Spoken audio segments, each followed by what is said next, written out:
Assalamualaikum warahmatullahi wabarakatuh. Kembali berjumpa dengan pembelajaran biologi, masih dengan pembahasan dan soal biologi SMA. Langsung saja kita mulai untuk pembahasan soal pada materi biologi SMA.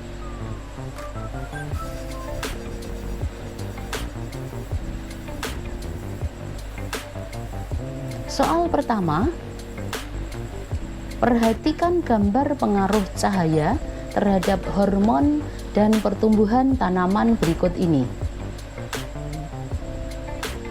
A. Tanaman A dan B berbeda arah pertumbuhannya karena intensitas cahaya yang diterima tidak sama. B. Cahaya mempercepat produksi auksin pada tanaman B, sedangkan cahaya menghambat produksi auksin di tanaman A sehingga tumbuh lurus. C. A mendapat cahaya dari atas sehingga auksin menuju ke bawah, sedangkan tanaman B mendapat cahaya dari samping sehingga auksin ke arah cahaya. Apakah D. Tanaman A tumbuh lambat sedangkan tanaman B tumbuh cepat sehingga tanaman B membelok ke arah cahaya? Ataukah E. Tanaman A tetap tumbuh lurus karena sebaran auksin merata, sedangkan tanaman B tumbuh ke arah cahaya karena auksin terurai jika terkena cahaya dan berpindah ke sisi yang tidak terkena cahaya. Oke, kita bahas untuk soal nomor 1. Sesuai dengan gambar. Nah, pertanyaannya di sini adalah pengaruh cahaya terhadap hormon dan pertumbuhan tanaman sesuai yang ditunjuk pada tanda panah. Jadi pertumbuhan mengarah ke arah datangnya cahaya. Kita ketahui bahwa cahaya adalah bersifat menghambat pertumbuhan. Mengapa demikian? Cahaya menghambat pertumbuhan karena cahaya ini dapat merusak auksin, dapat merusak hormon auksin. Kita tahu bahwa hormon auksin adalah memiliki peranan untuk pembelahan dan pemanjangan sel. Nah, jika di sini arah datang cahaya, maka bagian yang terkena cahaya itu auksinnya akan terurai dan auksin akan berpindah. Auksin akan berpindah ke bagian yang gelap, sehingga yang di sini pemanjangan batangnya lebih banyak, sedangkan di bagian terang di sini yang kena cahaya pemanjangan batangnya agak berkurang. Akhirnya batang akan belok ke arah datangnya cahaya, sehingga dari pilihan antara A, B, C, dan D, jawaban yang paling tepat adalah E. Tanaman A tetap tumbuh lurus karena sebaran auksin merata, sedangkan tanaman B tumbuh ke arah cahaya karena auksin terurai jika terkena cahaya dan berpindah ke sisi yang tidak terkena cahaya. Nah, jawabannya adalah E, jawaban yang paling tepat. Oke, kita lanjutkan untuk soal nomor 2.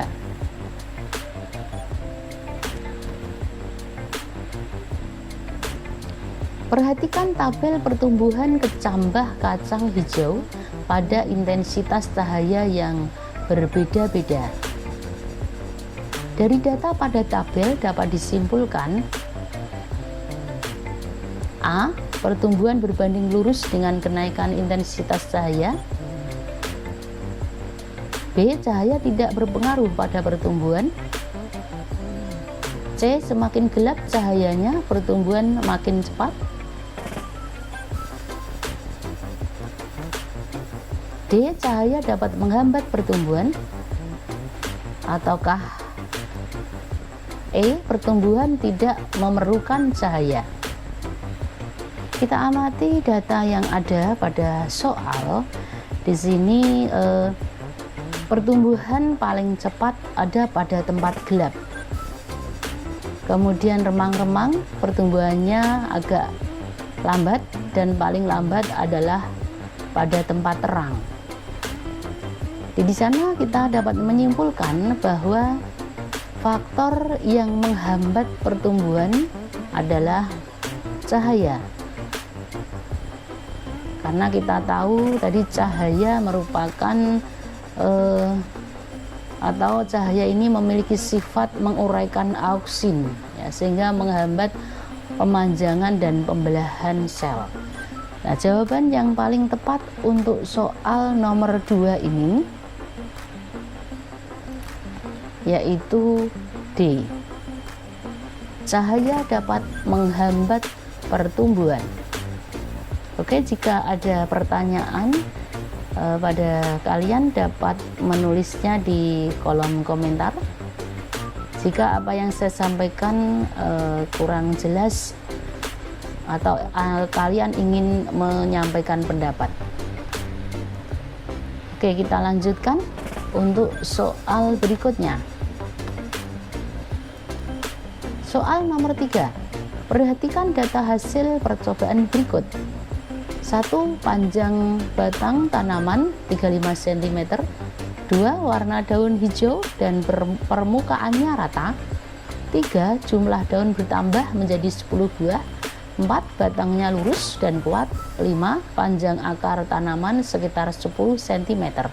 Hasil data percobaan yang merupakan data kuantitatif adalah: apakah A 1, 2, dan 3, B 1, 3, dan 5, C 2, 3, dan 5, ataukah D 2, 4, dan 5, dan E 3, 4, dan 5.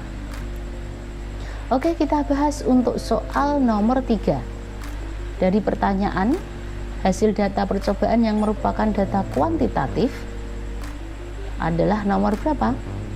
Nah, istilah kualitatif itu adalah menunjukkan yang tidak dapat diukur, sedangkan kuantitatif adalah sesuatu yang dapat diukur.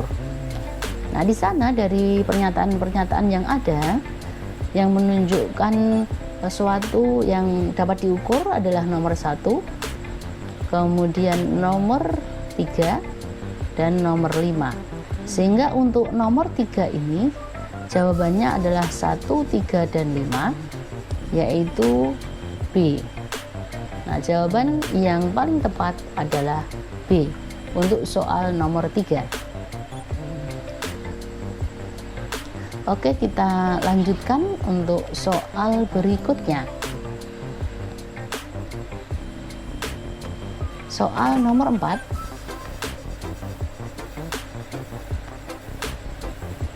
Cahaya menghambat pertumbuhan kecambah pada tumbuhan. Untuk membuktikan hipotesis tersebut, dilakukan beberapa rancangan percobaan di dalam 4 cawan Petri yang masing-masing berisi 1. Kapas kering dan biji di tempat terang. 2. Kapas kering dan biji di tempat gelap. 3. Kapas basah dan biji di tempat gelap. 4. Kapas basah dan biji di tempat terang. Percobaan yang dapat membuktikan hipotesis tersebut pada angka: apakah A 1 dan 2, B 1 dan 3, C 2 dan 3, D 2 dan 4, ataukah E 3 dan 5. Oke, kita bahas untuk soal nomor 4. Nah, sebelum terjadi kecambahan akan terjadi peristiwa imbibisi atau proses terjadinya penyerapan air yang dilakukan oleh biji. Sehingga di sini jika medianya kering, tidak ada air, maka proses imbibisi ini tidak akan terjadi. Sehingga untuk nomor 1 dan 2 adalah pernyataan yang salah. Maka jawaban yang benar adalah 3 dan 4, yaitu yang paling tepat adalah jawaban E. Demikian, jika ada pertanyaan dapat ditulis pada kolom komentar. Oke, kita lanjutkan untuk soal berikutnya. Soal nomor 5. Suatu penelitian berjudul pengaruh pemberian gibberellin terhadap pertumbuhan dan perkembangan tanaman kubis. Berdasarkan judul tersebut, variabel bebasnya adalah apakah A. tanaman kubis, B. konsentrasi gibberellin, C. intensitas cahaya matahari, D. pertumbuhan tanaman kubis, ataukah E. perkembangan tanaman kubis. Oke, kita bahas untuk soal nomor 5 yang sekaligus juga merupakan soal terakhir dalam video ini. Jadi soal ini menanyakan tentang variabel bebas. Nah, untuk variabel bebas kita ketahui yaitu variabel yang dibuat tidak sama dalam penelitian. Sehingga di sini kita lihat terlebih dahulu faktor yang tidak sama, yaitu faktor yang diamati, yaitu pemberian gibberellin. Itu adalah faktor atau variabel bebasnya. Jadi konsentrasi gibberellin itu jawaban yang paling tepat untuk variabel bebas. Sedangkan tanaman kubis ini adalah variabel yang dibuat sama. Kemudian intensitas cahaya juga variabel yang dibuat sama. Ini disebut dengan variabel kontrol. Kemudian untuk D, pertumbuhan tanaman kubis, ini adalah dampak dari perlakuan ke variabel bebas. Demikian juga dengan perkembangan tanaman kubis juga dampak dari perlakuan oleh variabel bebas. Jadi disebut dengan variabel terikat untuk D dan E. Sedangkan A dan C adalah variabel kontrol dan B adalah variabel bebas. Sehingga jawaban yang tepat adalah B. Oke, sudah kita bahas soal nomor 1 sampai dengan nomor 5. Soal nomor 5 sekaligus mengakhiri video dalam pembahasan soal kali ini. Adapun jika masih ada pertanyaan, bisa ditulis di kolom komentar. Sampai jumpa di video selanjutnya dan terima kasih. Assalamualaikum warahmatullahi wabarakatuh.